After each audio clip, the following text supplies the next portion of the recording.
Bones are amazing things. They hold us up. They support us. They make us strong. But bones have other uses. In the past, bones were thrown by diviners seeking out the mysteries of the future. Now the bones are cubes, made of plastic or resin, but they still reveal things to us. As they fall from our fingers and rattle across the table, the story becomes clear.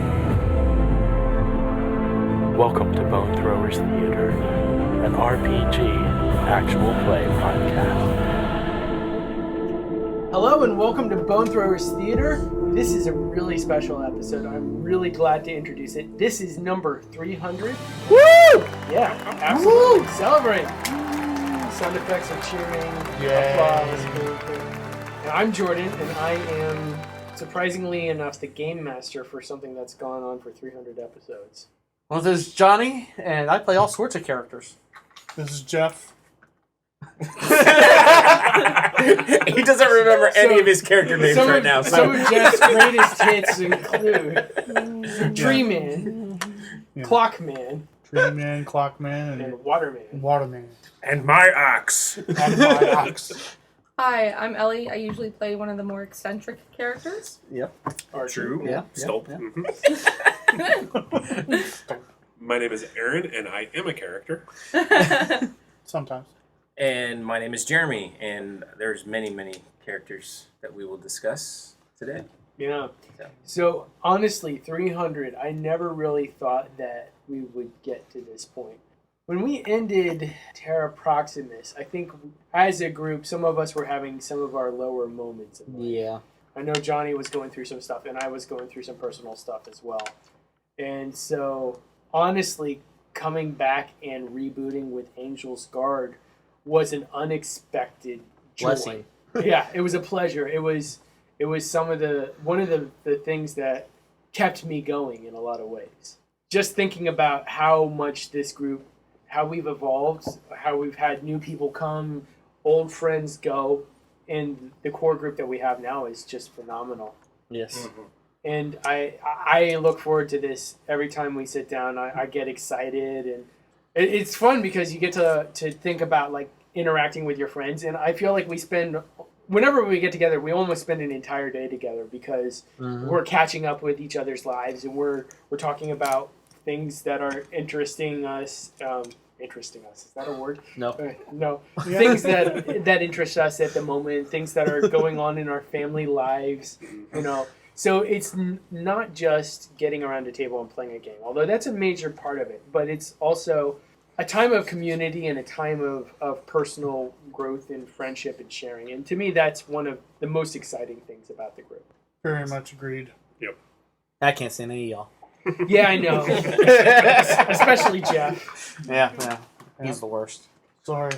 Can't help myself. The thing I enjoy most about it is, the interaction. I love Jordan was saying, just interacting with everybody, even some of the guests that we've had, building relationships, friendships. But I am a just creative person by nature, so I love the creating a story that is our own.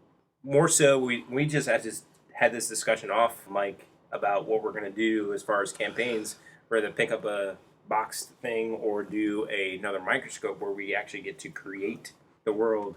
That is some of the discussions that are sparked off episode, I think are mostly about postulating what is actually going on in the world. Yeah. How the pieces fit together. Mm-hmm. So I really like the world building, the creating the story, bouncing, I think Aaron has said this before, bouncing the ideas off of each other.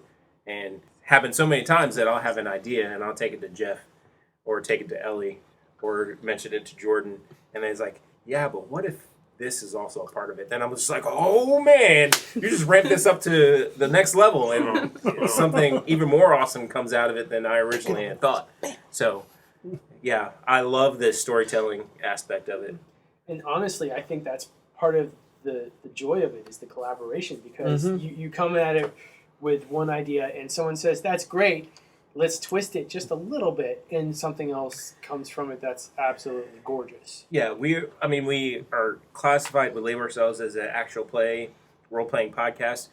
When I describe it to people, I always start off saying it's collaborative storytelling. Yeah. That's how I started. And I mean, it's in the box, in the framework of role-playing game, but it's more collaborative storytelling to me than anything else. Definitely. I honestly, I think of us as a radio play with some dice rolling, more than anything. Yeah, we just use dice to make up our decisions. Yeah. Or how successful our decisions are, rather. Well, we Sometimes we decide, and our dice says nope. Yes. That's why I say how successful. Yeah. That's why I try to do things without rolling. You just say what you're going to say. What you do. The beginning of season 3 started with nothing but Jeff or was it season 1 or season 2? One season started with a Jeff solo scene. Oh, it was. And we were just rolling. And he was awful. And it's like, why are we starting our story with this? Yeah. And that's like, if you start off with someone going horribly, then consequences start piling up, and then you have to deal with them. Right away. Was that Jer fighting fires, and like Jer couldn't do anything against the fire in the military installation? Oh yeah. Oh yeah. That was season 1 of Elements of War. Yeah, he had the house fire at Gaspard Neary's and could not put out the fire. Couldn't put out the fire. Couldn't climb the steps. Couldn't carry the body. That's when we also realized, Jeff, roll your firefighting skill. I don't have a firefighting skill. Yeah. So we actually have prepared a few questions, and I think we're also going to intersplice some of our Some outtakes. Yeah, because we got some great outtakes. Yeah, and There is a lot of editing that goes into it. Sometimes people can't speak correctly. And Jeff. Sometimes. Or Jordan. Yeah. The objections, the objectives, objections. The objections, the adjectives. The things you want to do in the mission. And you just say information in a few words. What was that? We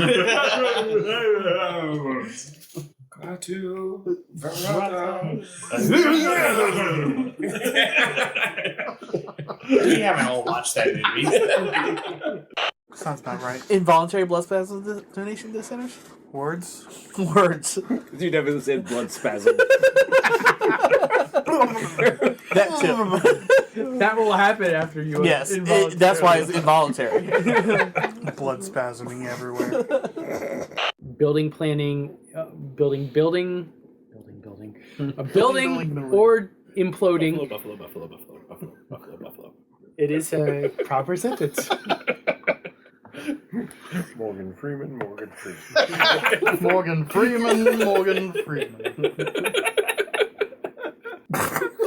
Morgan Freeman. It's gonna be an interesting night. Are we done? Nope. Welcome to our spin-off podcast, Fun with English. Ironically hosted by Jeff. Where English can't I today, maybe no. You managed to take care of the facilities without too many issues. He has 2 T's? Those dice were sealed in a container. They were not contaminated by my other dice. Contaminated. You make fun of my English. Jordan's adding extra T's all day today. Or things that just totally take away from the scene at the moment that are actually hilarious and break the table. So we kind of put those off to the side. We'll use that clip later. 1 second, guys. Like cramp. You couldn't see him stretching. Okay, I just saw his face. I was like, "What is Adrian doing?" It's like something's about to happen. All right. Writing down initiative. Adrian's gonna go off. You insulted his breakfast I choice. refuse the fish, and something's gonna attack me. All right.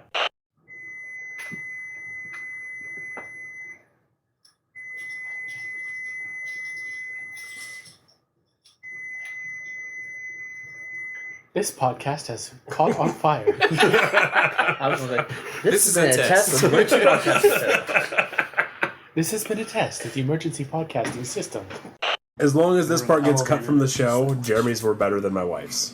It's staying in. Remember that there's an outtakes episode. Take that one out of context. Yes. Editing audio is so much fun. It sounds like a stupid question. Can 7-year-olds write? Yes. Yeah. Okay, now in our world, First grade. Okay, thinking first grade. First or second grade? First, second grade. Second Okay. grade, yes. So yes, they can write. you can immediately tell who doesn't have kids and who does. Can 7-year-olds even talk? I mean, really? How are their communication skills? Are they still like grunting and like, or is it like No, they don't do that full till they're sentences? 13. Oh yeah, when they're 13. They regress. Don't you remember, like when you were 13? And... No, I still do That. that. That's because you and words don't get along. It's great that we have you co-hosting a podcast. I know. It's beautiful. Words, names, numbers. Numbers are the worst. That's the sound that Kaiju's making as it's approaching.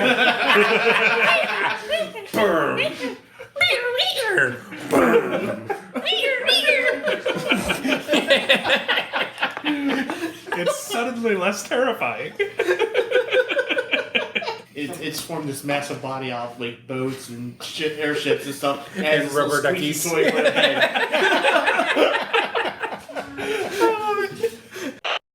My compliments to the chef. I will make sure to. It's my kind of apple pie. Have her listen to this. Yes, as long as no. This There was episode. nothing incriminating, was there? No, I'm Not just, not yet. Again, it's just You don't know what will be said. So anyway. We never say anything bad about any of our spouses. Oh, and I brought mixed spouses. I brought mixed nuts. mixed spouses. That's a very different snack.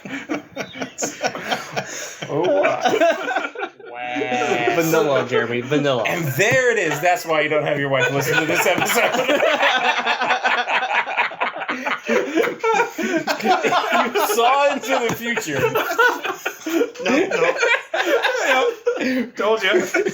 This podcast is now 3 weeks older. I have 2 passes for next week's Quidditch game. Watch Harry Potter lately. Insert sport here game. We'll say no. We'll say round ball sounds good. Ground ball. Round ball. Round ball. Oblong ball. Ball. Building. Ball ball. Do you want to do this?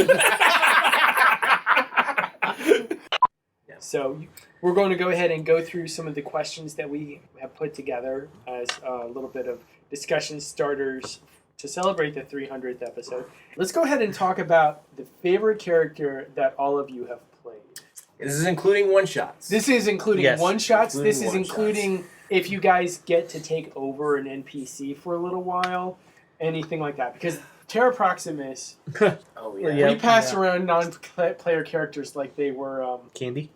well, I was going to say something else, like they were the coronavirus, but... For instance, there's been a lot of Corona jokes that were taken out that will not be put back in. But yes, there have been a lot of characters that everybody has played. In Fiasco, Inspectors, Eldritch High, Cthulhu Dark, Space Patrol. Space Patrol, Monster Love, of the Cosmic Week. Patrol, Cosmic Monster Patrol. of the Week, Lasers and Feelings, Lasers and Feelings, Star Wars. Swords Without Master. Sword Without Master, My Life with Master, My Life My Without Life with Master. No, apparently we have a thing for the word master. Somebody have a little bit of a Napoleon complex? Well, we started off with Willis Master. We started with Willis Masters, I mean, trying to master his Willis.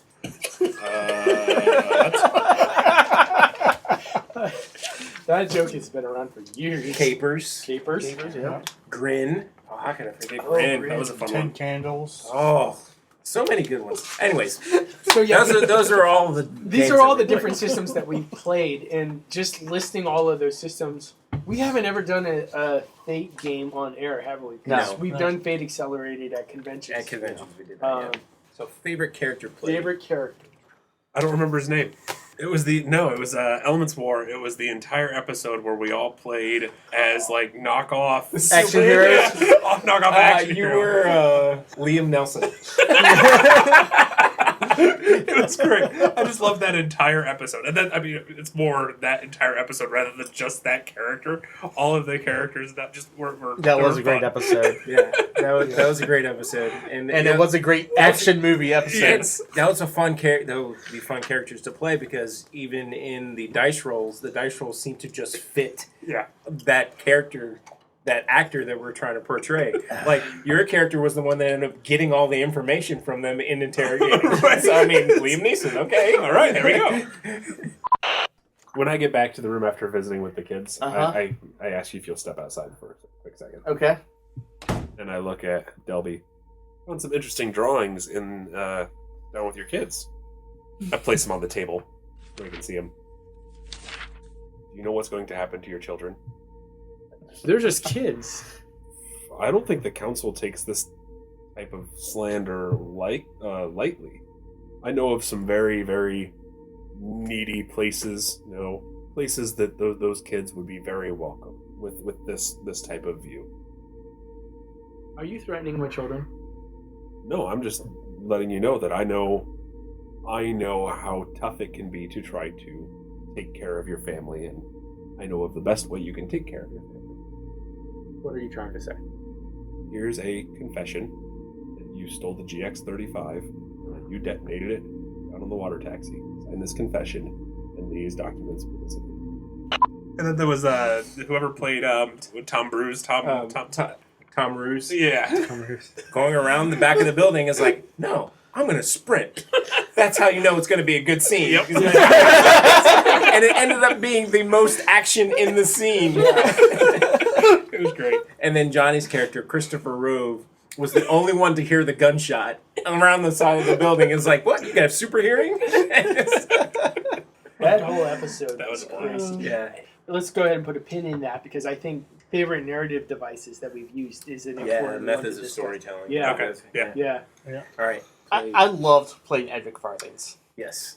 If you haven't listened to the Terra Proximus episodes, Edric Farthings was a scientist who was a little bit of a coward. A little bit. A little bit of a coward and extremely single focused.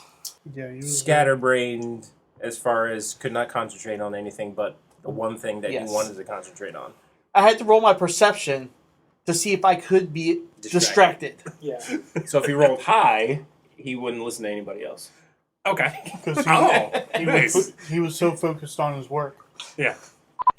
As we're arriving there, everybody's forming up to their proper place, and I'm not paying attention to where I'm going. I'm just looking at my data pad, and just keep walking until I run into somebody.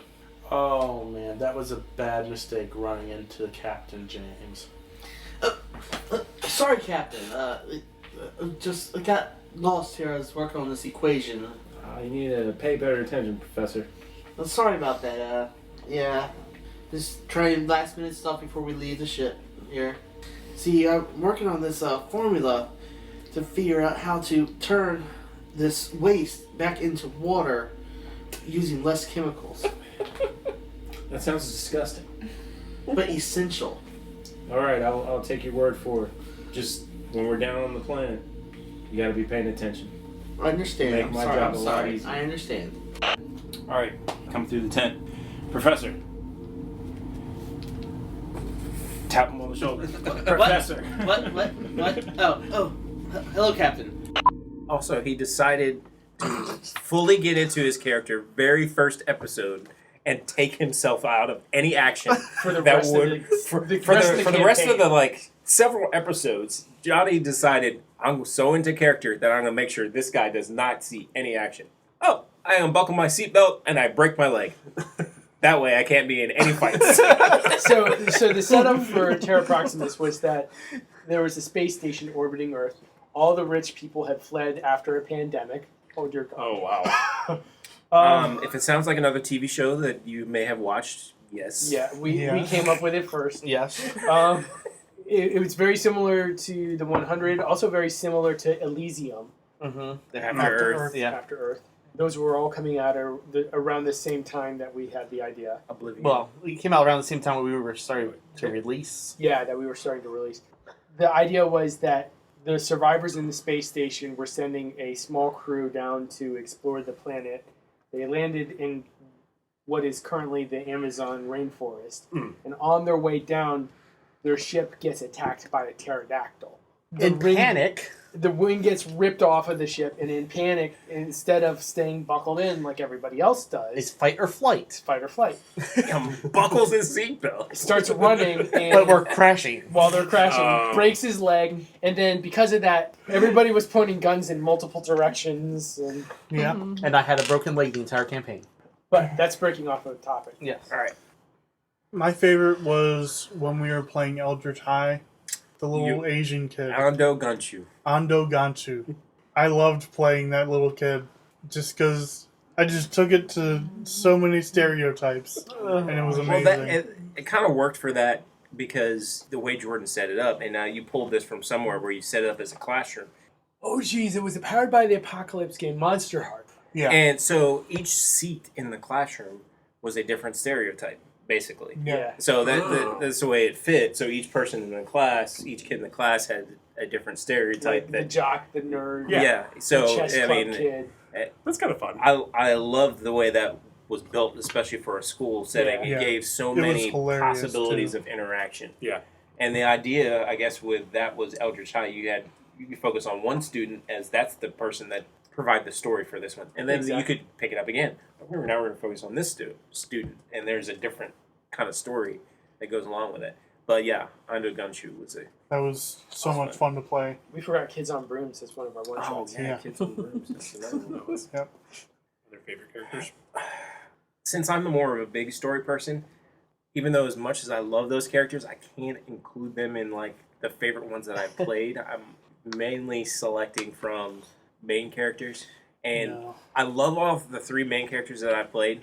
I will have to say though, probably the one that rises to the top, barely above the other two, is going to be Grayson Digby. I love Grayson.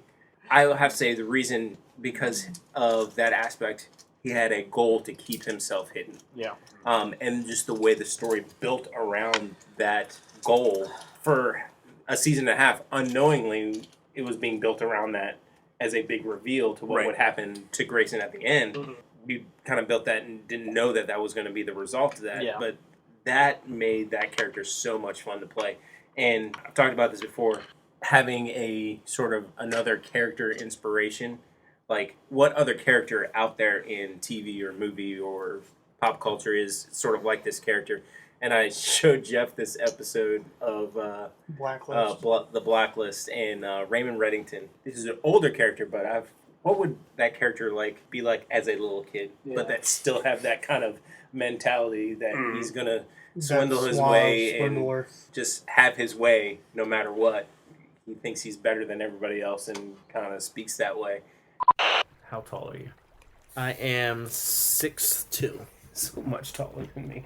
So Grayson looks up at him, tilts his head to the side, says, "I need to go find Demetrius," and walks away.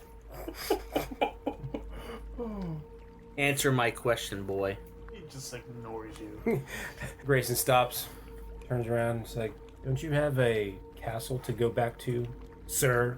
And keeps walking. So that's the character that I kind of took as inspiration for Grayson Digby. I actually want to change my vote for my favorite character to play, because I distinctly remember while I was playing this character that this was my favorite character to play. The kid from the school. The one where I was yes. I am the council. Prin Knock. Yes. Okay, yeah. Yes. That was my very favorite character to play because it freaked everyone out so much. Yep. My hand over my heart. I'm sure it's right next Crying. to your bed. Oh yeah. You probably sleep with a map of North Belisira on the wall over Heck your yeah. bed. It's how I go to sleep as I study the map next to me. And dream of the day when I will be making commands that affect all of it. May I just point out that your character is really creepy? Yes. That was my goal. Yeah. Even Flynn is a little creeped out by Knock. Knock is definitely the weirdo of the group. Like, no one likes him at all, ever. And it was so much fun playing that character and freaking everyone out and making everyone go.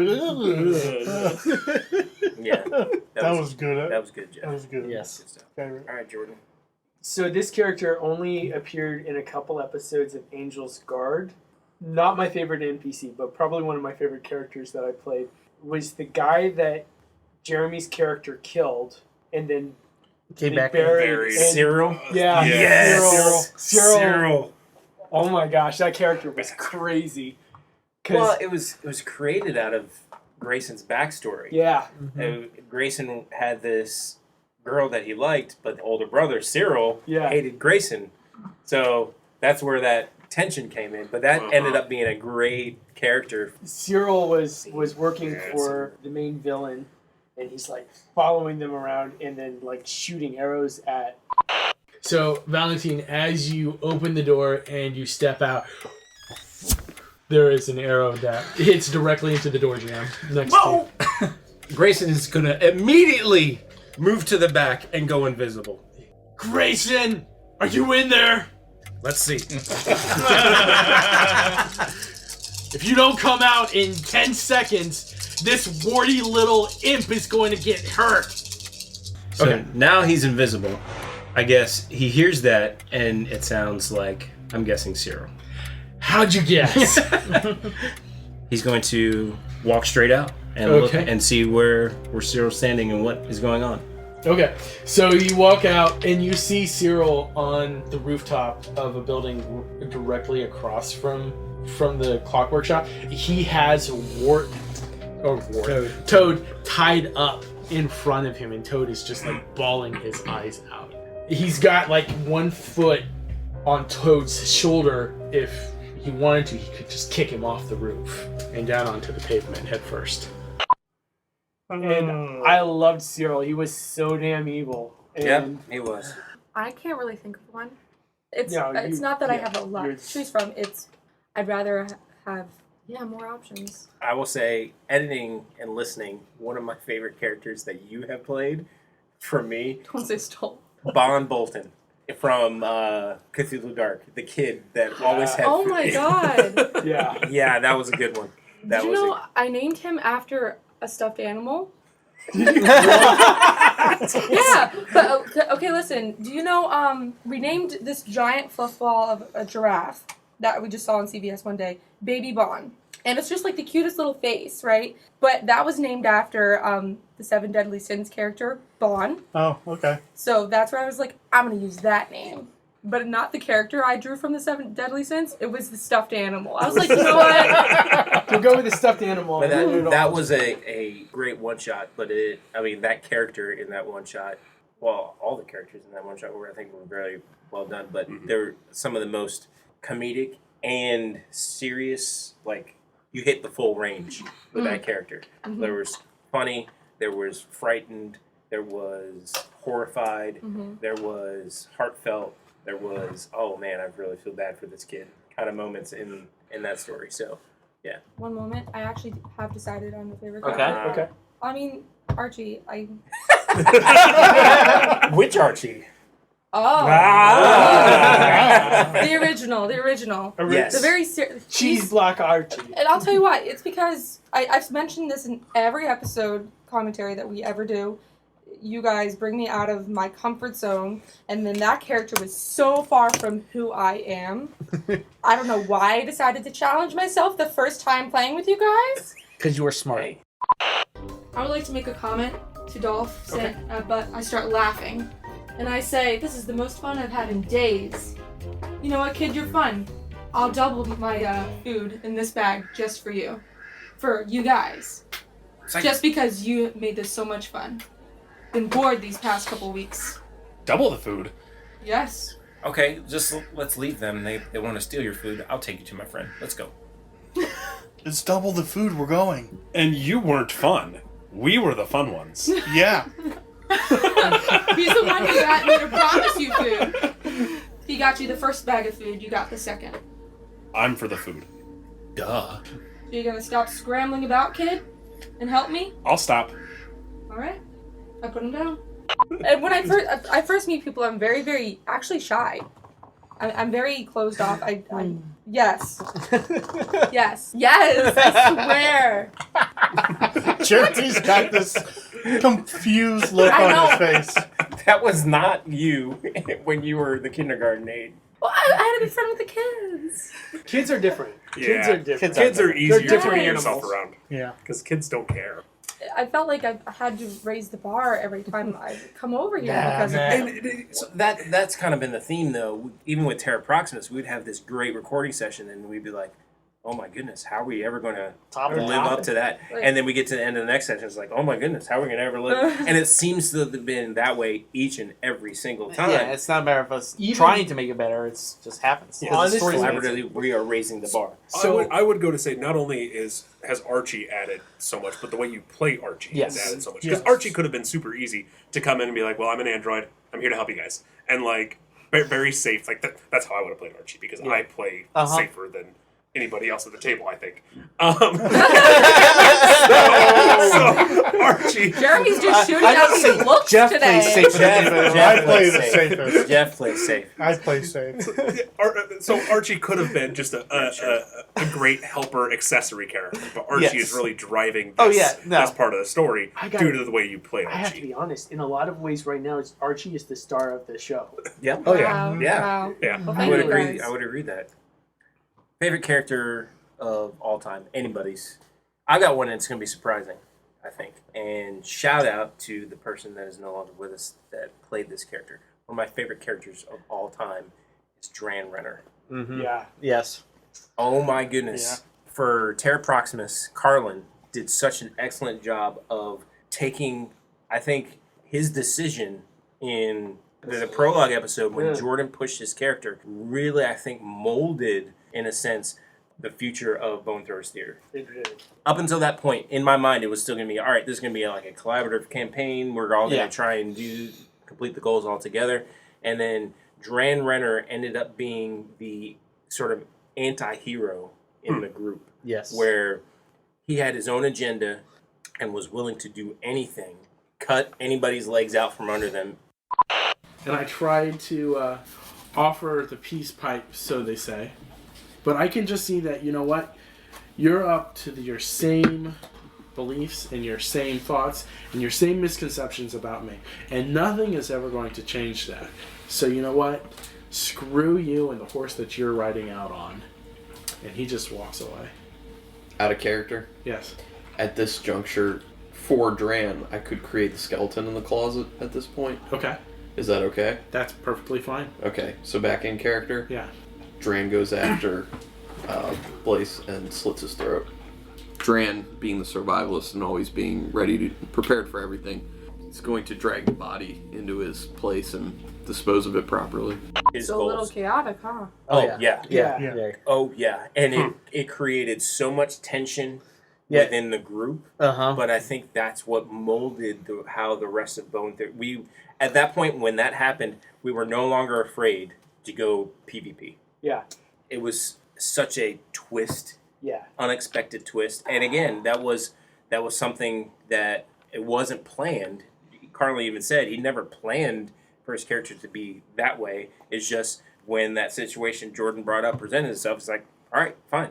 I'm making a decision. This character is going to be this way now. And that totally shifted the rest of Terra Proximus and opened the door for all this PvP kind of, which has carried over into Angel's Guard and into Elements of War now, which I think has added so much to these campaigns. But one of my favorite characters in general, I'm going to have to go with Ader Mar. Yes. Yeah. Ader Mar is probably one of my favorite characters to play because he was so distinctive, like to act and how he would talk and his mannerisms. We'll say that on your search for food, you find Ader and Mar, and he's just waking up for the day. like cinnamon. Oh. And you see he's taken off his mask for a moment. He's got a beak-like face, but he also seems to be holding his breath. Okay. So, and it looks like he's got very large eyes that look like they were developed to see in the dark. Okay. Whoa. Ader and Mar, you... He kind of he holds up a finger to stop you and puts on his mask and secures it behind his head. Are you okay? Mm-hmm, fine. Oh, you didn't expect to see that in the morning. Do you all look like that? All have different true face. Okay. Not like human, all shaped one way. Are humans all shaped one way? Yes. Okay. Miscord could be... They could be slithery. They could be flappy. They could swim underwater.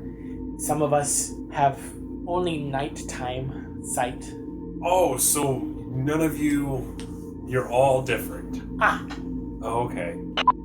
And I had none of that planned when I began the character. I just knew that he was wearing a mask that made him look like a bird. Yeah, a plague mask. It was a plague mask, yeah. And it was inspired... Before plague masks were in. Again. Wow. Yeah, that is kind of creepy. The reason he had to wear the mask was because the atmosphere on the Realm of Angels was poisonous to him. Yeah. So, and he was probably one of my favorite.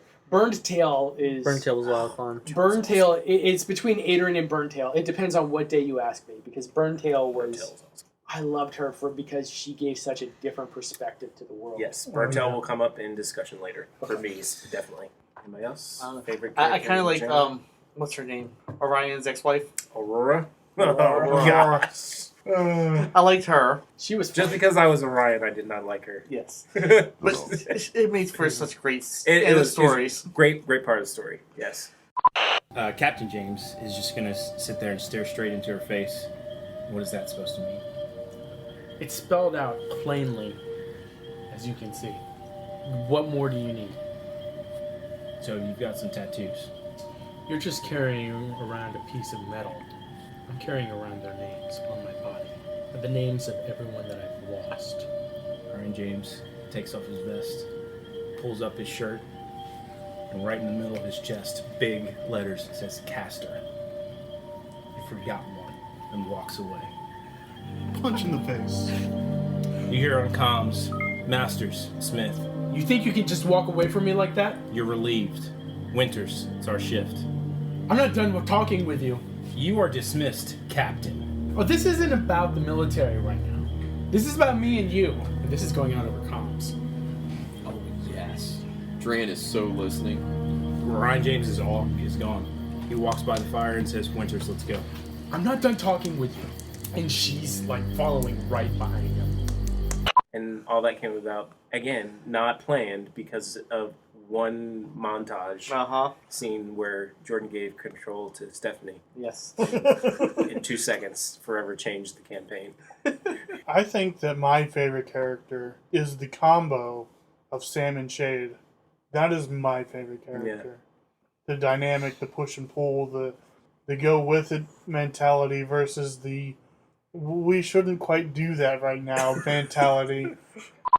He just said that he could force me to talk. Do you hear this? Of course I hear it. How much of a threat do you think he actually is? I don't. Why?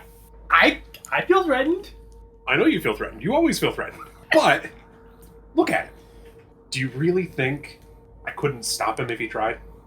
Well, I think you should stop him from even trying now. That doesn't make sense. Why? Because we need them still. No, we don't. You told me we did. Well, now we're at the preserve. We can do this ourselves. Do what ourselves? That's a good question. No, we still need them. No. Shade, you're in one of your moods. No, I'm not. I do not like having a threat near me. Okay, we'll take care of it. Now. And underneath the conversation, you hear Julian Tajer's like, and I'm sure it doesn't take an investigator to know now that Sam is now arguing with Shade. Yeah, it's funny talking about Sam and Shade. I just listened to an episode of a podcast where we're talking about dissociative identity disorder, multiple personality disorder, and I was like, wow, that is Shade to a T. You know, everything they talk about, like, that's Shade.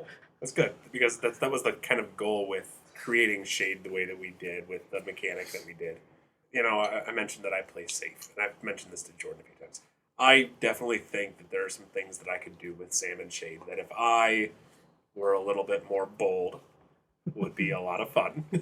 But it would not be fun for the entire story. It would be I definitely as a player tend to play towards what would make for the better story. Yeah. Not better for my character. Yeah. So if we were going to have like some kind of campaign ending event and I didn't have a plan for it ahead of time, I would just take over Sam and Shade and just kill it.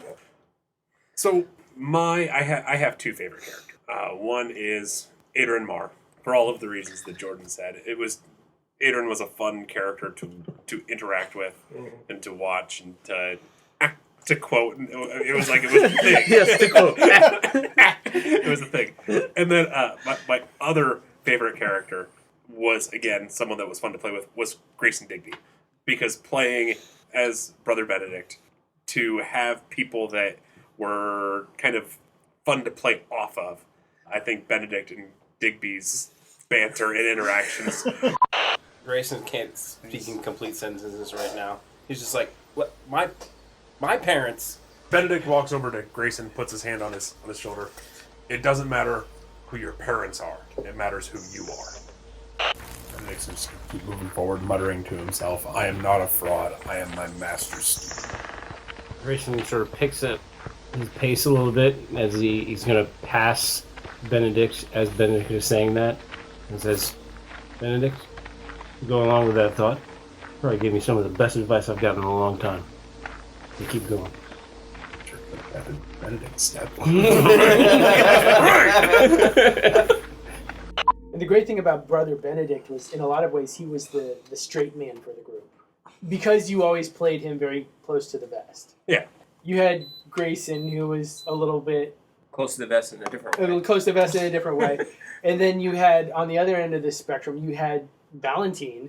Yeah. And Valentine is just out there. Flamboyant character. Well, he's the actor. He's yeah. And Mike did a great job. Mike did a great job with Valentine. I love Valentine as a character. Yeah. Bear, specifically the original Bear. I think that it wasn't just Jordan that helped me come out of that box. I haven't seen an innocent character at all in my game playing, except with you guys, except for Bear. I think we've ever played an innocent character except for Bear. He's probably the most wholesome thing to come out of this. Yeah, even amongst the kids.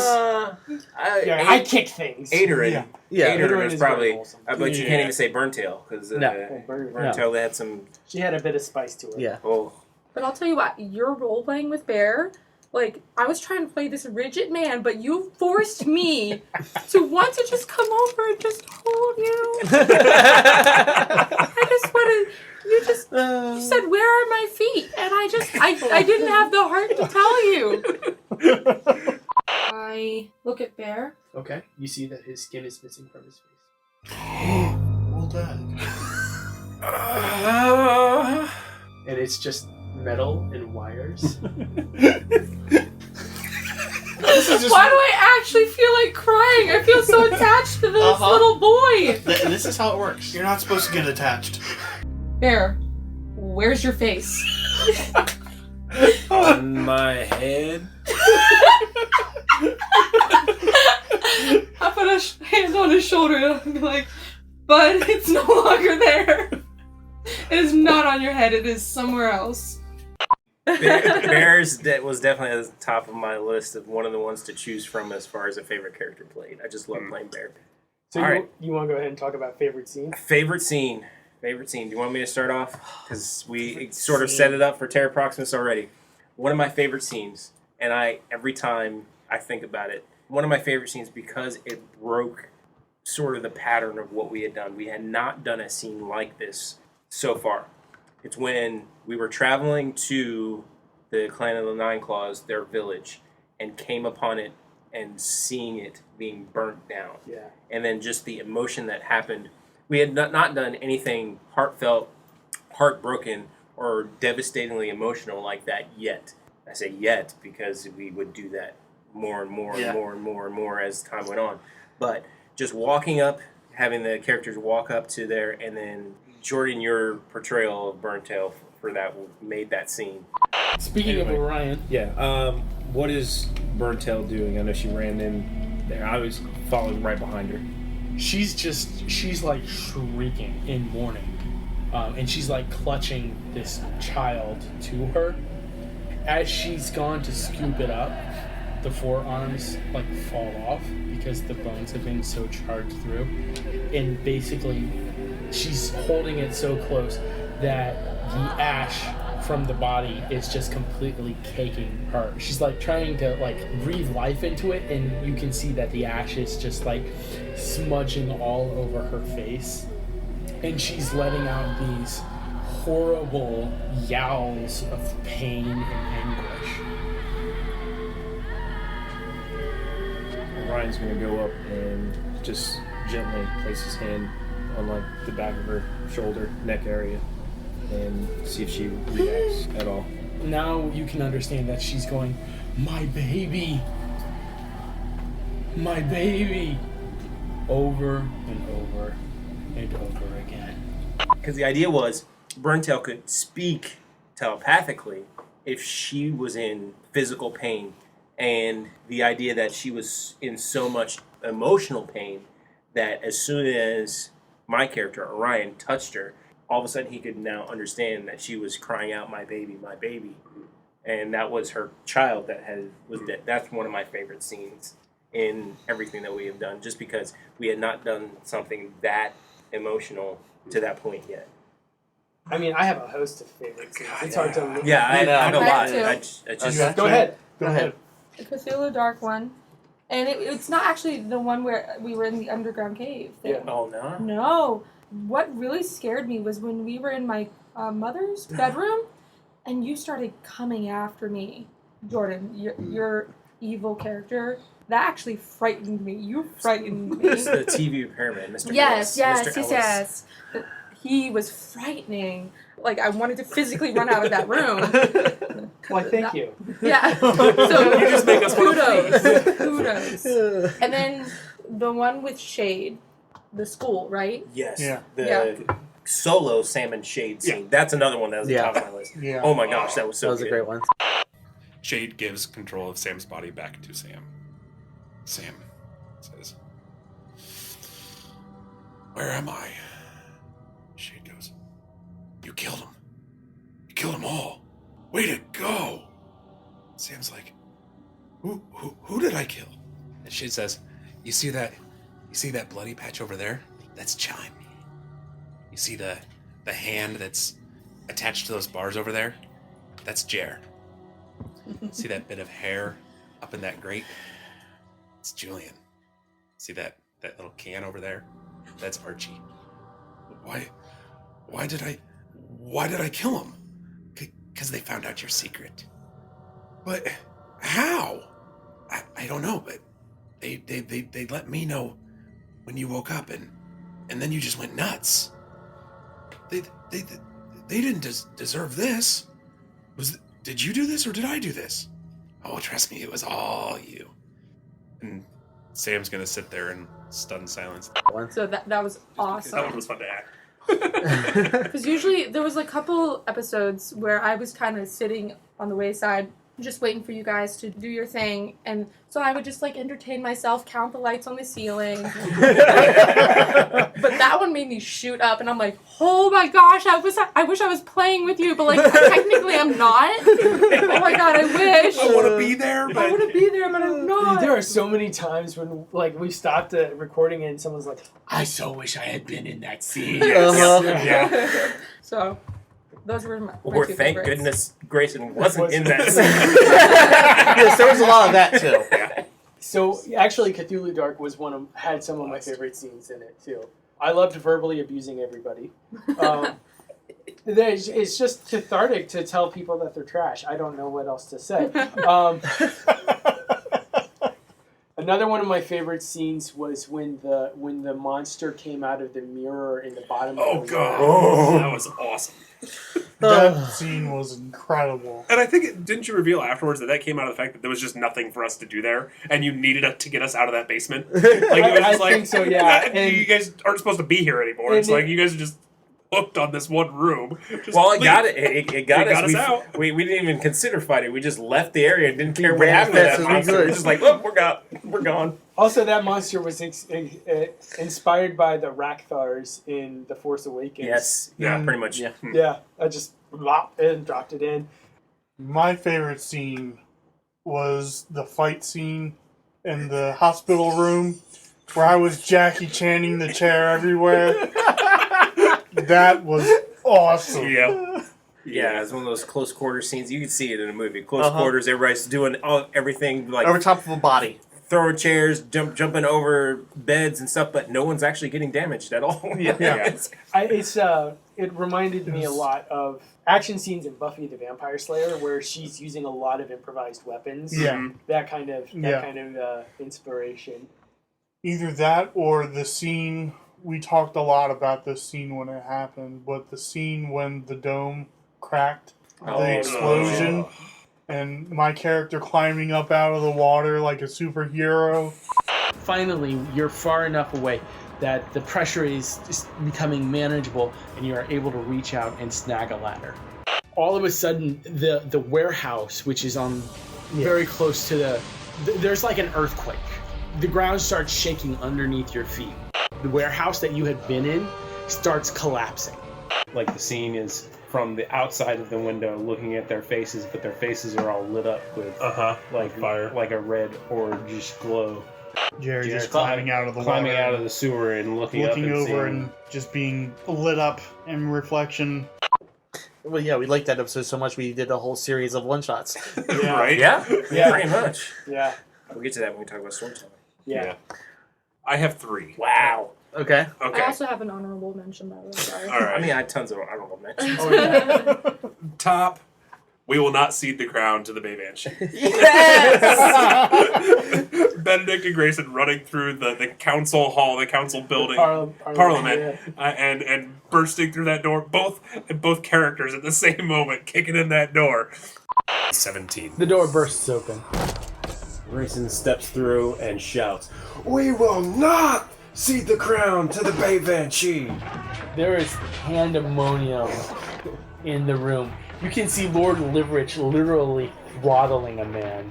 It's a long hallway. There are benches along both sides. There's a place where like the head of the Privy Council and the royal party sits, and he is literally has a man's head, and he is pushing him down onto a railing that separates the royalty, and he's literally, the man's face is turning purple, and everybody else around there, there's just fist fighting everywhere, there's knives that have been drawn, and you just hear blanketing all of your senses. You will seize the crown of the Banshee. No, our entrance wasn't grand at all. No, everyone ignored us. We wanted to come in, boom, and everybody like, huh? But apparently no one noticed. That scene, it sticks out. Number 2 is an entire, I don't remember what you called it, the chamber of auditory asphyxiation, or like the entire... where it was silent? Yeah, the entire silent building area. Yeah. The finale of Angel's Guard. Yes. Yeah. That was cool. Okay, so I only have 2. Those are my 2. You had an honorable mention? Oh, yeah, you did. Oh, the scene where Bear opens his jaw and just lets out that, It that becomes was awesome. Bear. Yeah, It becomes a bear. That was awesome. Yeah, that was like awesome. the turning point for Bear. Yeah. I thought that was awesome. So That was awesome. So what would you like Bear to do? So I imagine Bear, after getting thrown, is gonna roll, stand back up, and shout at the soldiers. My bear! Arms go back behind him, and his mouth is like wide open, and it's just the sound that comes out that. So when he starts yelling, his jaws actually ratchet lower than they're supposed to. Ooh.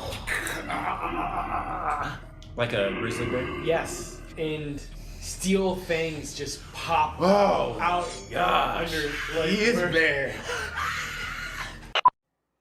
comedic moment. that was supposed to be a comedic moment, or was? I mean, it could be something that wasn't supposed to be. I mean, it could be something that was. Okay, probably my favorite comedic moment came in the Reese's game when I introduced his girlfriend. Scorpy! Scorpy, where are you? No need for virgin sacrifices anymore. What's Scorpy Poo gonna eat? He's gonna eat whatever they serve him in prison. Scorpy ain't going to prison. He told me he'd never go back. Well, if he's not going to prison, then he's probably gonna die. Don't say that! Well, You're gonna make me cry! I'm sorry. Scorpy can't die!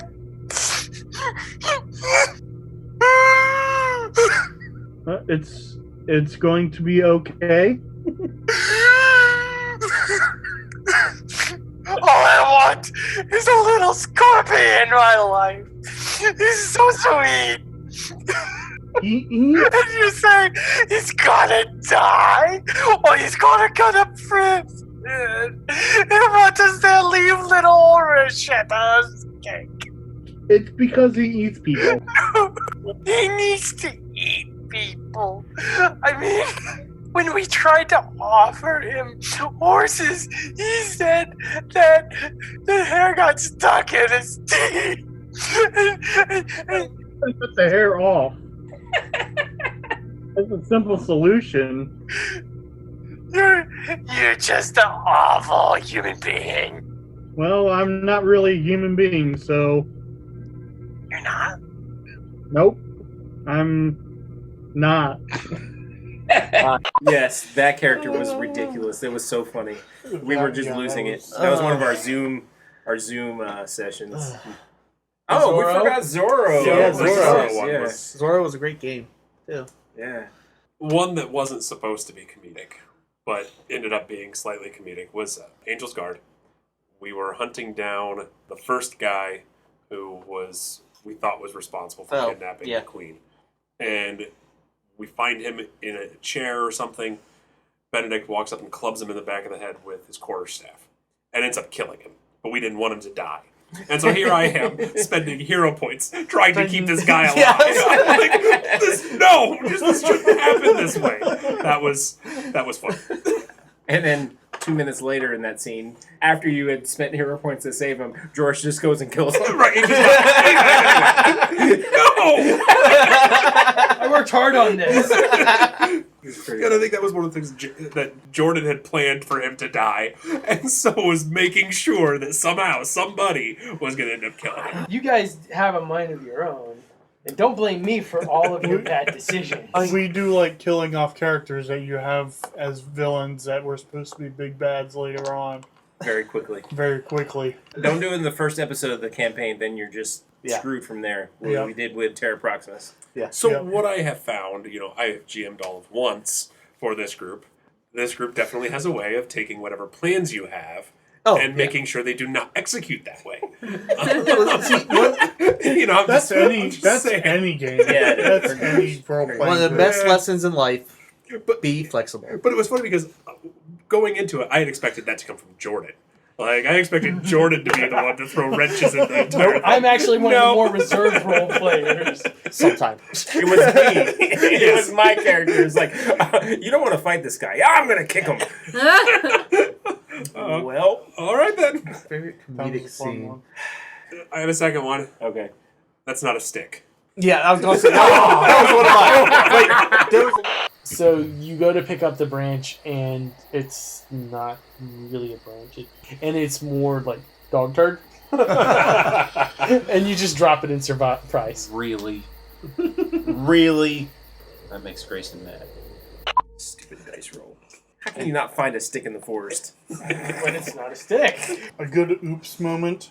It wasn't really comedic, but it was a big oops. Was when I was testing to see if the ice was flammable. Oh, that was fantastic. No. That was hilarious. That was hilarious. Okay, that's my favorite scene.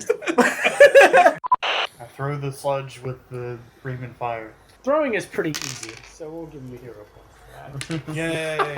Nice. Jeff just got a hero point for flinging poo. Poo flung poo. Jeff done poo.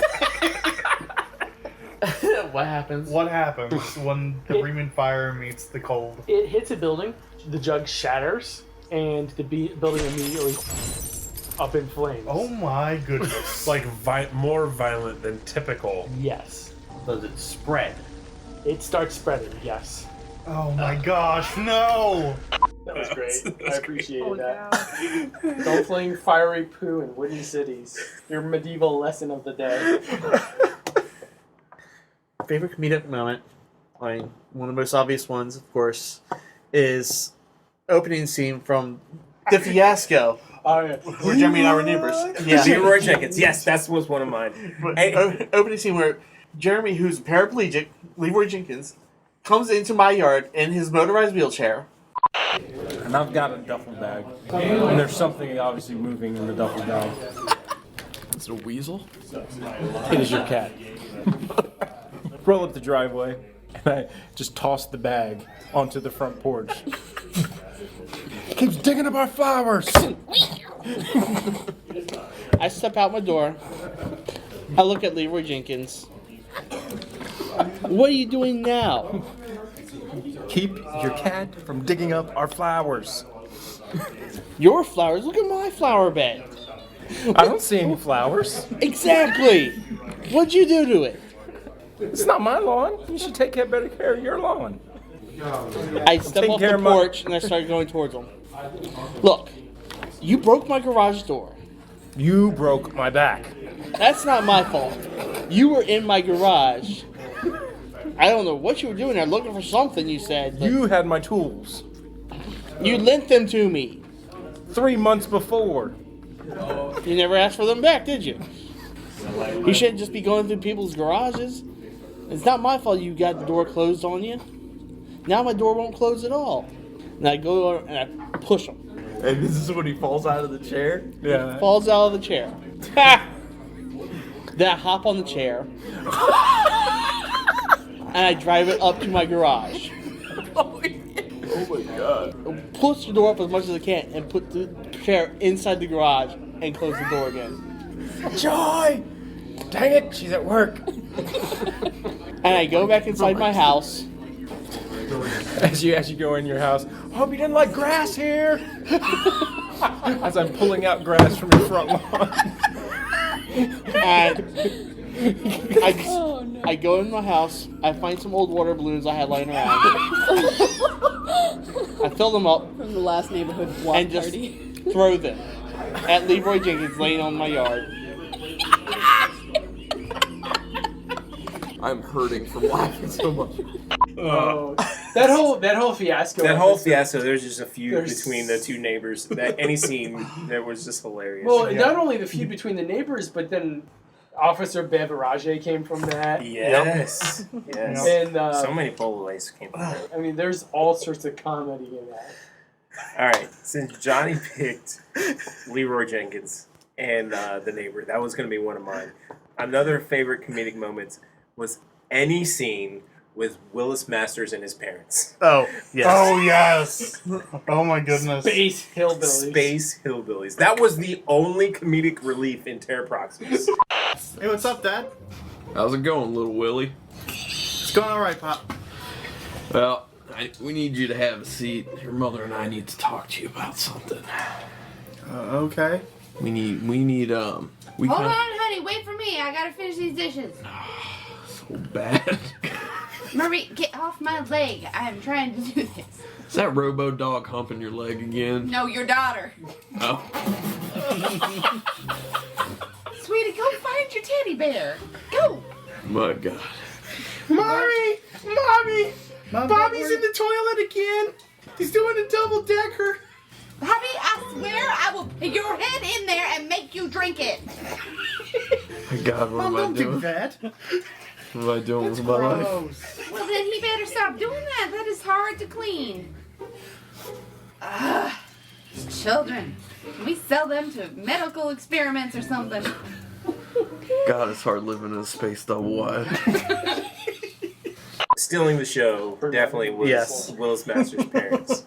Another great hilarity moment was it 10 Candles? Oh, oh gosh. It's so gross. Oh gosh. Where the tentacle rips out of my butt and flies through the windshield. I can't believe those words just came out of somebody's mouth. Exactly. That was my comment in the episode. It's like, never would I thought in a Bone Throwers episode would the words, then the tentacle ripped itself out of my butt and flew through the windshield would happen. Never. Oh, I had forgotten about that. Jeremy shared that with me the other day, and I had completely forgotten about it. But when he shared it with me, I spent the next 10 minutes rolling around. He really did. I'm sitting there trying to edit this episode. This is a 10-second clip that I spent 10 minutes on just because I couldn't do anything because I was laughing so hard. And I remember my buddy Chris being like, "So this is what you guys do?"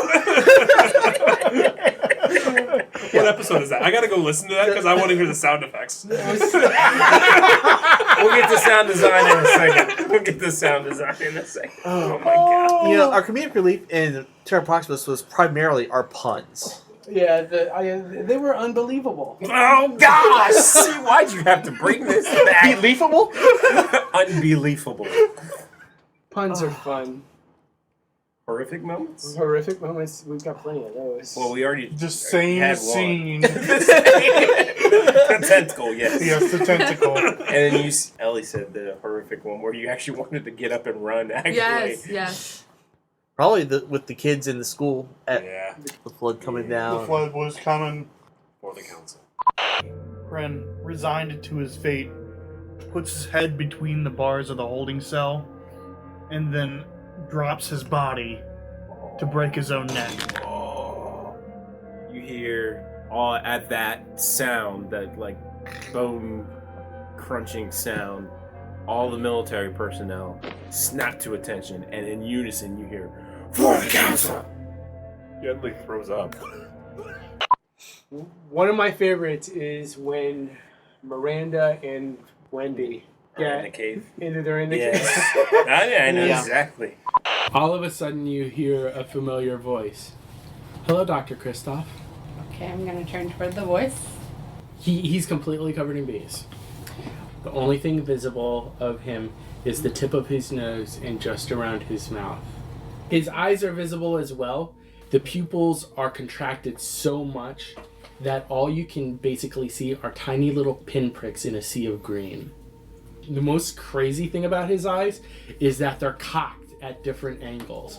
So one is looking off to the left and the one is looking off to the right. I told you that they were coming for me. The voices came, didn't they? Why don't I just go take a look at the patients and... Dr. Kristoff, make sure they all survive. I will do my best. You must. And then his eyes focus on you. I'll see you in a little bit. This is where the zombies thing Uh-huh. came from. Yeah. Yes. Yeah, so the true hive is a sentient hive of bees. Yeah. And the way that they would take over, because they told me no zombies, so I'm like, okay, fine, I'll make zombies. And Yeah, that was pretty horrific. And so the hive would control you from the inside. They would live in your lungs and basically Take meat over your puppet body. you. Yeah. Yeah. Another horrific moment was same thing. We will not see the crown for the baby and she going into that scene.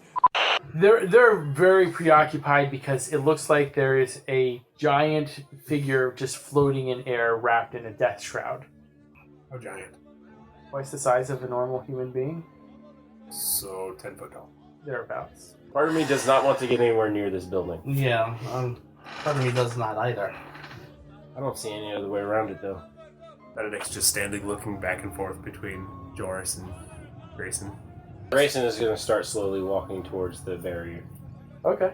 Benedict's gonna shrug and start following. Like a death march slow, like a... It was awesome. There was a lot of tension. Yeah, there was a lot of tension with that one. As far as horrific moments, all of Grin. Grin was great. All of Grin. Grin was awesome. horrific. And I had fun contributing to the horrific moments as well, because the idea of Grin was when you actually went crazy. Yeah. Okay. You either died or you went crazy. And I remember it was some characters down below down the stairs, like trying to discuss what they were gonna do. And then my character had already gone crazy, so I was like, oh, he's gonna go into that room with a piano. And all of a sudden they just start hearing this weird dissonant piano music. You have a choice. Are you going to follow him up those stairs? Hells no. I'm with And you that. hear, They hate this.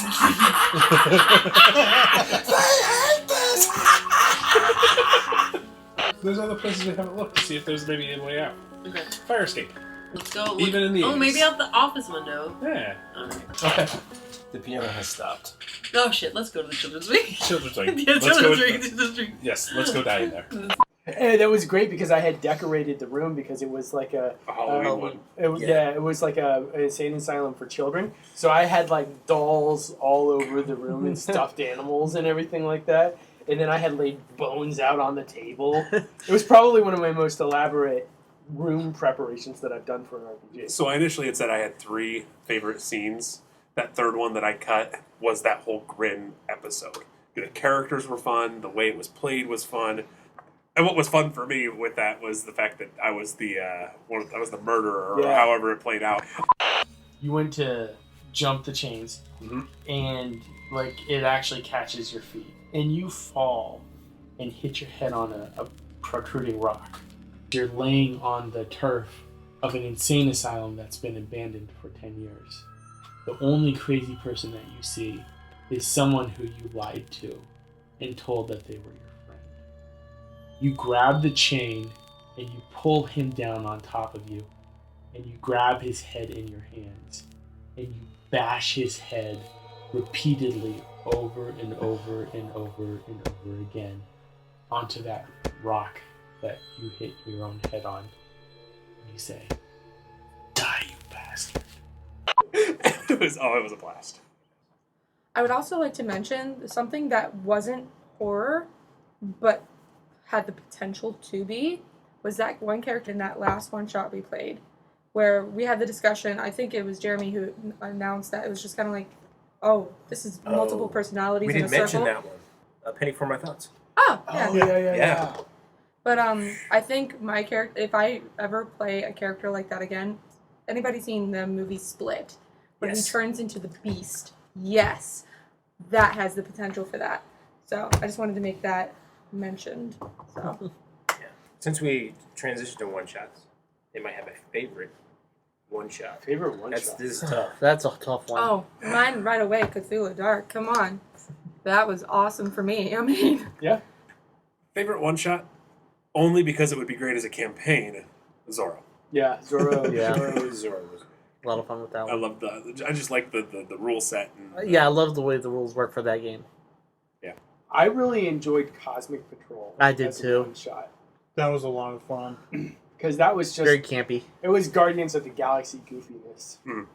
I was watching through Voyager at the time, and Captain Proton was one of my favorite parts of Voyager. Yeah.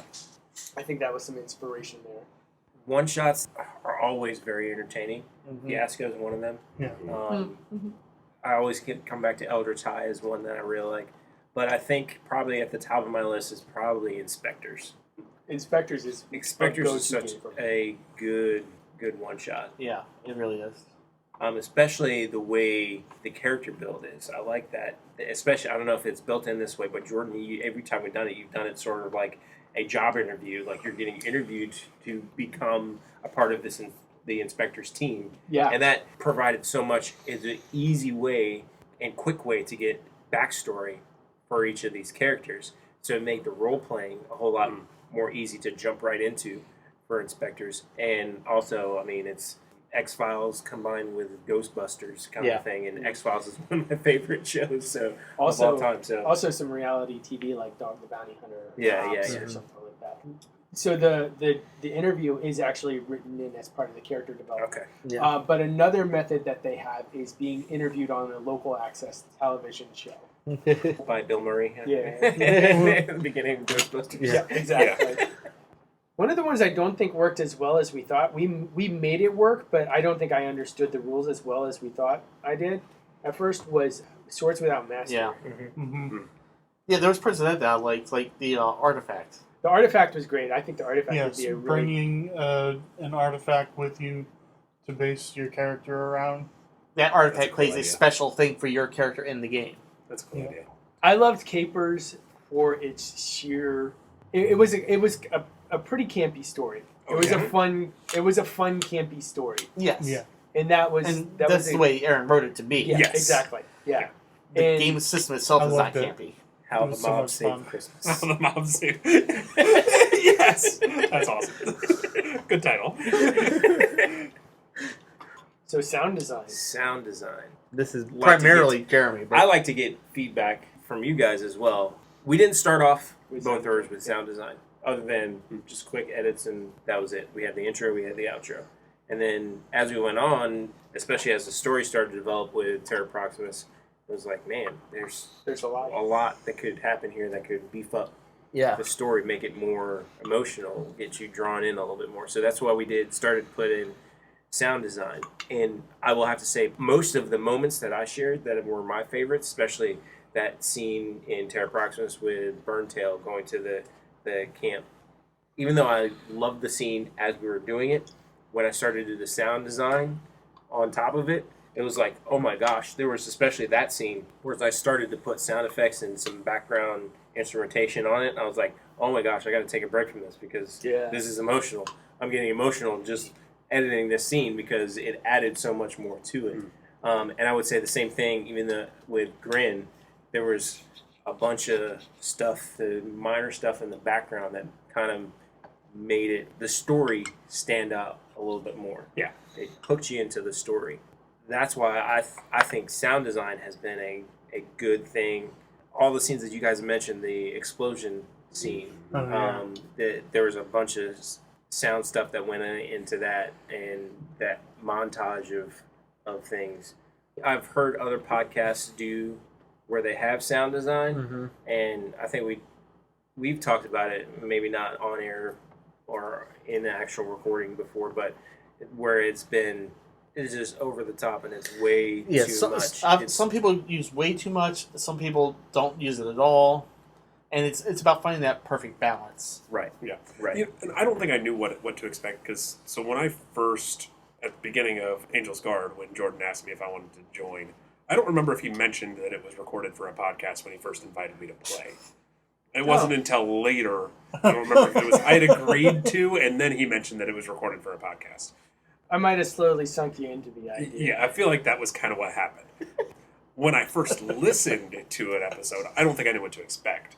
Was it just going to be just voices? And I think I started with the beginning of Angel's Guard before Brother Benedict was introduced. And I was surprised to hear sound in it. And I was like, but it doesn't take away from the story at all. It really does add another element. And I remember specific scenes in Angel's Guard where people were traveling through the city and hearing the sounds of the city. And it was like, oh, yeah, of course you would hear that. Yeah. It was cool. I think probably one of my favorite moments of sound design was Elements of War, the opening soundtrack, because you and I had been bouncing ideas off of each other, and you're like, well, what are you looking for in terms of the sound of the theme music? You had sent me one draft, and I'm like, I like the overall feel of it, but we need to add some more. It was the first season. Was that the first season? It was the first season because we had just recorded. We record a couple sessions in advance, so we had I think gotten all the way up to the explosion. Yeah. Before we were going to start releasing them, we had already done the episode where it was the school. Yeah. And we knew that at some point there was going to be a North Battle Siren anthem. Yeah. So I had this sound clip, and that's Jordan. You were like, it needs to sound more like a communist like anthem. Communist kind of thing. So I, basically spliced that with what I already had there. We talked about putting words to an anthem and having us sing it. Yeah, we did. That was too much. I don't know about that. Maybe later. Maybe for the special edition CD.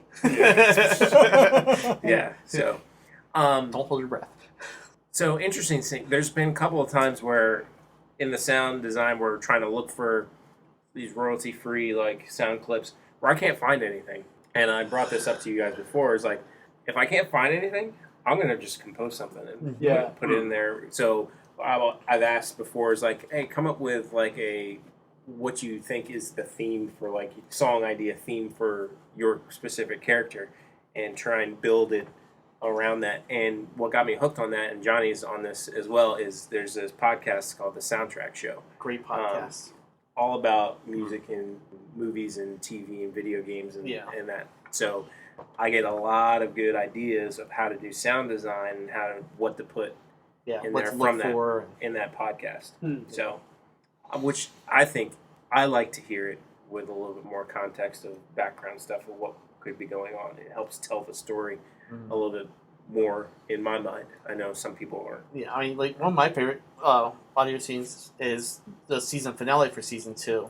The speech. Yes. As we're all rushing out of the city. Yeah. But we implore you not to remain chaste anymore. Rise now. Take back this city. So how does the city respond after that plays? There are windows opening, there are people yelling across to each other. You start hearing sirens going off. Dome lights start flicking on, like when it's not supposed to be on. Another good one is in Angel's Guard when there's the tree, the woman in the tree. Oh, yeah. Yeah. Because she had like 3 tones to her voice. Her eyes open and she just goes, gasps in. When she speaks, it sounds like 3 voices layered up top of each other. You are all here to ask. You may ask what you need to know of this world, and you may ask what you need to know of yourself. Another reason why I love this scene, and Aaron pointed out, is the Parliament scene. The sound in the Parliament, that whole scene from outside of Parliament all the way through until we exit the barrier. That was one of my most fun times to put sound design in, was that scene. It was eeriness outside, chaos inside, and transitioning from that was just so much fun to do. So, Methods of storytelling. Let's go ahead and talk about that, because I think that's one of our most experimental areas, and it's one of the things I'm most proud of with the podcast. One of the things that I love is that it sets us apart from other podcasts also. Jordan, you started off giving us a little bit more control rather than more like your standard GM was kind of dictate the story for you, and then just basically what you do is based off your dice rolls. There's a lot of, I would say, especially set up with Terra Proximus, the idea of the interpersonal conflict that usually you don't get to in a standard dungeon crawl kind of campaign. That helped set the mood for the method of storytelling. And then also, like you said, the box of NPCs that you just hand out. You're going to play this character this time. You're going to play this character this time. And we would go, oh, does anybody want a particular character for this scene? And you guys would raise your hands and go, I want this one, I want this one. Yeah. That was a lot of fun. Yeah. Because everybody had like a little short, like 1 or 2 sentence description of who they were. Yeah. Nice. And then the first thing we did to try and bring a new element of storytelling in was at the beginning of season 2 to do the flashback episodes. And that turned out on so well. A particular character. So you had a flashback episode for Johnny's character, one for Jeff's character. And it was all before they went on the mission. So it was like their life before. Yeah. And that's how season 2 opened. Yeah. It gave much more insight into the characters that we had, why they were the way that they were. And also gave Jordan tons of ammunition for season 2. yes, they did. So that's why Jordan keeps wanting to do that again in Elements of War. But look how well it turned out in Elements of War. Yeah. Well, Elements of War, we did it differently. We had, in the middle of season 1, not even at the end. We have random flashbacks. We had the whole side shots, which was totally different. Which following different characters at that specific moment in time in the story. Yeah, and well, the great thing about that is it ended up giving us so many other plot points that we've integrated. Right. Yeah. that gave us the androids. It made the story. That so gave much us bigger. Bear. If there was no side was no shots, Bear there would before. be no Bear. He gave us the school. Gave us the school. It Yeah. gave us. What's his name that had the Cromdelby. Davis Cromdelby. Yeah. I think that the side shots, they were narratively very difficult to do. They were very difficult because we would record them. We didn't set aside a single episode, like recording session. Yeah, the first hour of the next recording sessions were just that. And then we would have to transition back to all of the other characters. Yeah. The main camp. And narratively, that was very difficult to do. But I don't think we would have been as successful with the side shots if we had tried to come up with new characters all at the same time. At the same time. Yep. Also, that was tough to do as we're playing because as we're playing our main characters, a week or two after those side shots, we'd have been like, wait. Yeah, gotta get our timeline straight. Timeline straight. Do I know this yet? It's like our characters don't. This has already happened, but our characters don't know this yet. Yeah. Yeah. Yeah. Yeah, that was confusing. And not talking about our one shots in our regular commentary. Or talking about our one shots in the regular commentary and then having had to edit it out. Yeah. There was a lot of editing in those commentaries. And then one of my favorite side shots that we never really talk about is the background for Archie. Because Archie had basically a side shot worked into another episode. Yeah. Well, there was one episode. There was one episode where we reintroduced the kids. Yeah. Yes. Which again, and honestly, at the beginning of that episode, when it was like, "Oh, we're reintroducing the kids," I fully expected kids gone. Yeah. Archie joined the group, but it was like kids gone. Bear, come on. You get to stay. You know, if I had it my way, I probably would have. If you hadn't ruined it in the Black House, I would have tried to save all the kids. Tried to save them all. No. Maybe not Kick. I don't know if anybody's caught this and listened to it. Jer's character actually probably killed Kick. Yeah. Oh yeah. Yeah. Because there was a reference when Jer was going through and knocking on those doors, you heard this little kid go, "Bang! Who are you?" And I was like, "Oh, that's Kick." And then all of a sudden, when the fire drakes came in and one starts blasting fire, Jeff's like, "I'm going to redirect that to the walls." Kids start screaming. It's like, well, bye-bye, Kick. All right. Which means it was probably the whole group of the kids. Right. But then in the middle of, or the beginning of season 3, not just flashbacks, but we tried to do a sort of like montage, a non-linear. But it was non-linear. That was difficult. Well, it was very good as we went through until we got to the end, and it's like, all right, now let's put all of it together. And well, I think we said this before. When you do something like that, it was great method of storytelling. What we did is we just kind of left it at that and then tried to jump right back into how we normally do things. Yeah. And there was no plan of how to reconnect all of those things. So we're trying to do that on the fly, where Jordan had an idea of how to connect things. Aaron had an idea of how to connect things. Yeah. I had an idea of how to, and we're trying to do it all at the same time, and none of our ideas were really Some of the connections were a little off center. Yeah. But different way to tell the story, and it kept things interesting. I don't think I would do it for a whole No, it wouldn't work season. everywhere. No. No, it would. Although it would be kind of fun. It would be kind of fun to do like a murder mystery campaign in a locked house, kind of like how Clue has the flashbacks and everything. Montage. You know, I do love our method of storytelling, where we have a general story, but you know, we each have our own little contributing parts to it, and our characters have their own individual goals that they have, which we have to, as a character, we have to integrate our personal goals into what's actually happening. Yeah. Well, yeah. Not only that, but just we are still coming up with new ways to do it. Yeah.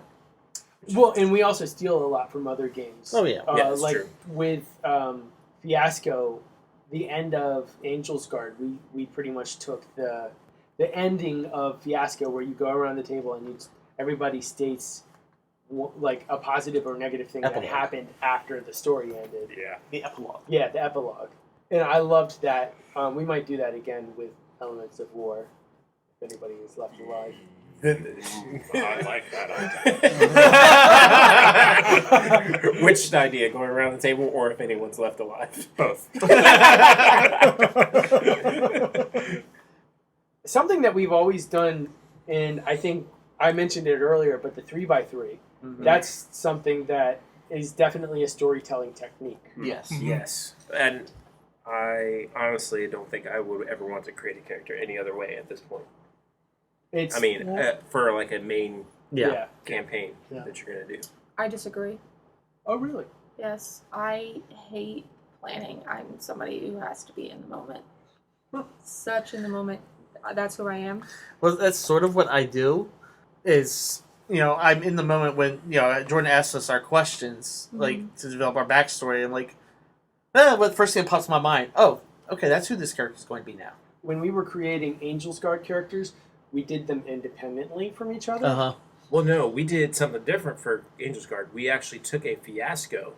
That's right. And actually online filled out our fiasco as far as relationships. And that's why we ended up with, aside from Aaron's character, because Aaron wasn't a part of that, but there was a relationship with my character and Jeff's character. Yeah. There was a relationship with my character and Johnny's character. I had forgotten So about that. We should do that again. We had done that. And that actually made things interesting because that's how you ended up with the whole Demetrius and Grayson teaming up and the smuggling operation. Smuggling together because that was part of their backstory. And the great thing about that is it automatically builds into your character how you guys are working Related. together. Yes. Right. Because, for the first couple episodes of Elements of War, we had to figure that out. We were always in different parts of the city. Yes. And the first season of Elements of War actually kind of naturally felt a little disjointed because of that. Because I'm trying really hard to get you guys The to only get real together. connection we had was between me and Aaron. Right. In Terra Proximus, it's like, you have nowhere else to go. You're on a spaceship going to the planet. Congrats, this is your team. Deal with who you got. But I mean, that's kind of... It's a complete different types of story, though. Right. Very different kind of story. And also a weakness in well, not weakness, but a learning point in my GMing journey. It's like, how do we get these characters together? That's always a tough one. Yeah. That's It's the hardest like, part you of know- every story. But yeah, I don't like the 3x3s. It makes me feel trapped. Just a little That's bit. one of the questions. You feel trapped when? Yeah. I have to do a 3x3 for my character. With Fulfill the Dark, we did that. We did. Actually, you're right. Yeah. And that's one of the better characters I had. So, yeah, 3x3 for that was really awesome. That really helped me build my character. Yeah.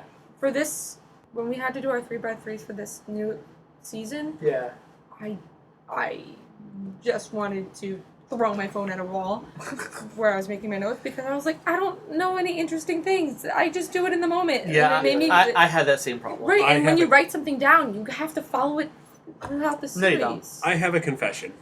I have a belief and a goal that have not been talked about or used once for Sam and Shade. There are some things that generate in this, like where the story is going. Yeah. Well, my goals and beliefs were like all of season 1.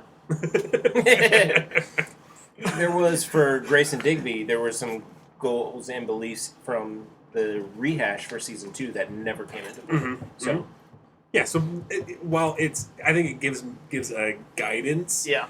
It's more like it's more like guidelines. Guidelines rather than hard fast rules, and it's also there we go, referencing pirates again.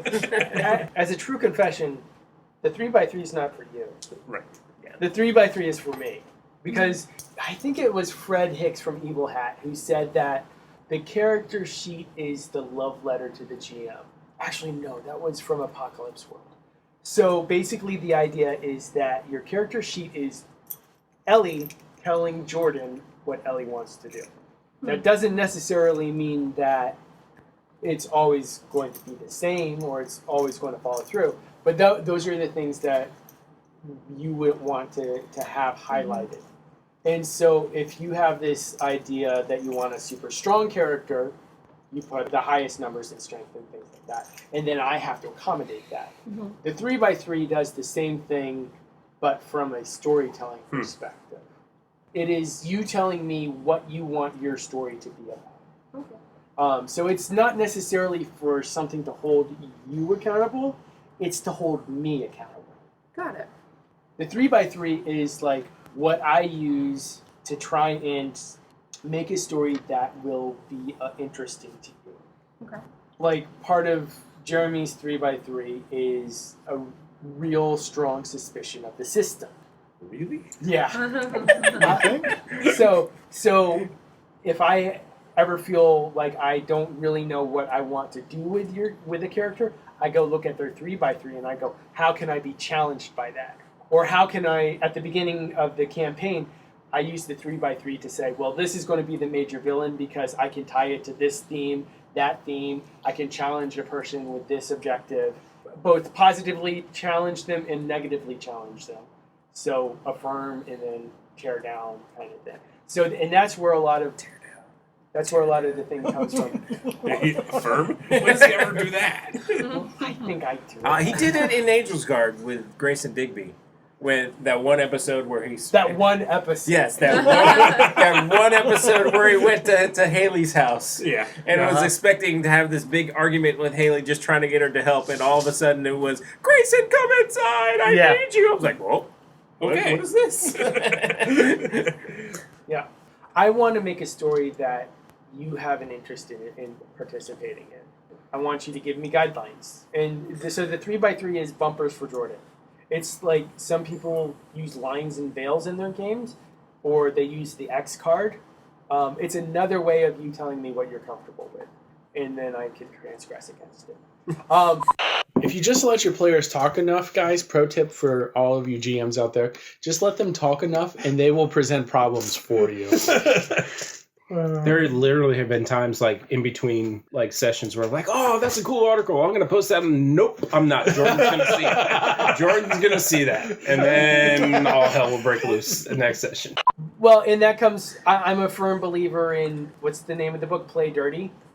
Where it's a series of essays from John Wick where he basically tells you how to use pathos to build interesting stories by, like, you have a character who has a sidekick.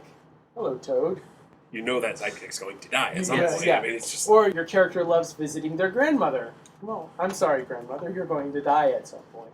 You know, It's like taking what your characters love and using that to create a year of hell, essentially. Your character has no family. We'll resurrect them.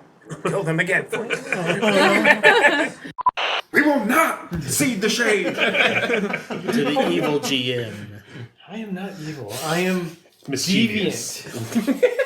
I am morally bankrupt. I am the most creative individual you'll ever come across, especially when it comes to hurting you.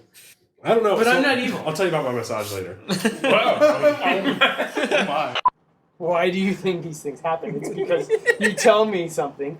I have this philosophy of I have to make things emotionally difficult for the players, and then I follow through on it. Which is why we follow the philosophy. If you don't want anything related to it to happen in the game, don't say it in front of Jordan. Yep.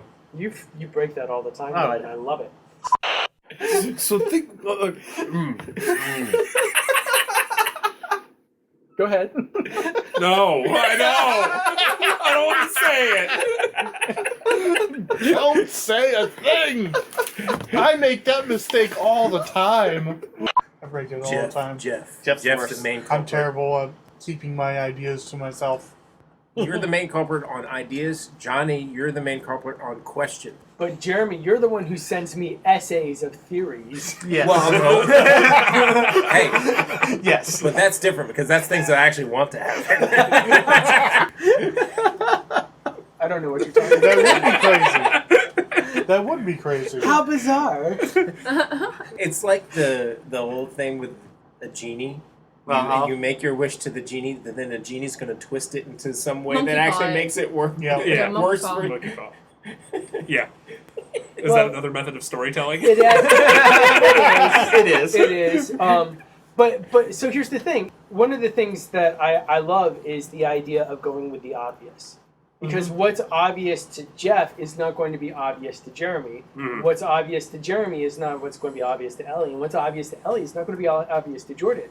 Like, you thought you were going to go into the Parliament building and you were going to have like attention, like maybe somber-looking fairies holding people hostage or something like that. Yeah, one guy standing in the middle saying, while everybody else is having to sit there. And you walked into basically a smackdown. Yep. Roll. So it's all about taking those expectations and sometimes affirming them, but more often than not subverting them. Yeah.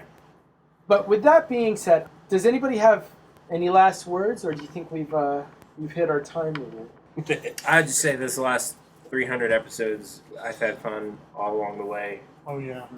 And it's, like I said, seems like just not too long ago we were talking about 200. Yeah. So, Yeah. And then somebody at the table was like, "Hey, well, we're talking about 600." It's like, well, as fast as 300 came, really. who knows? Give us another 2 years. And...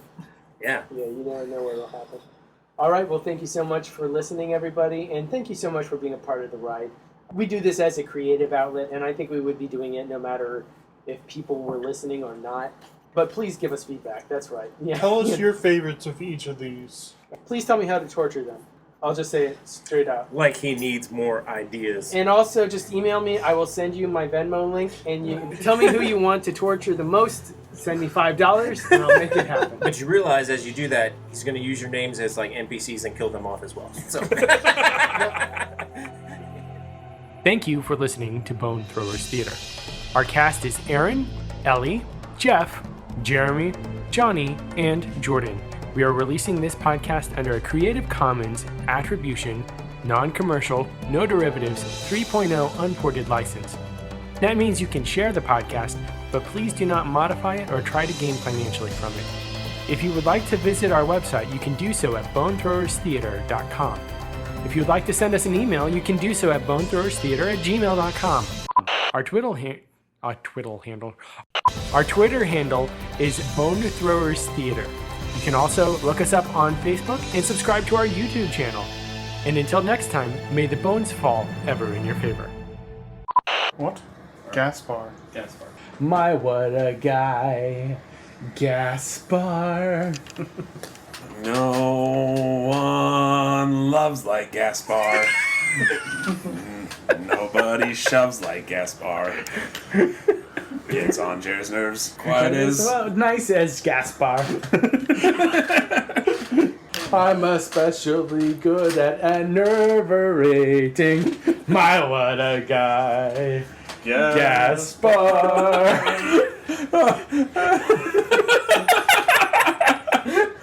We're getting close to copyright infringement, but I think we started there. To there and back again.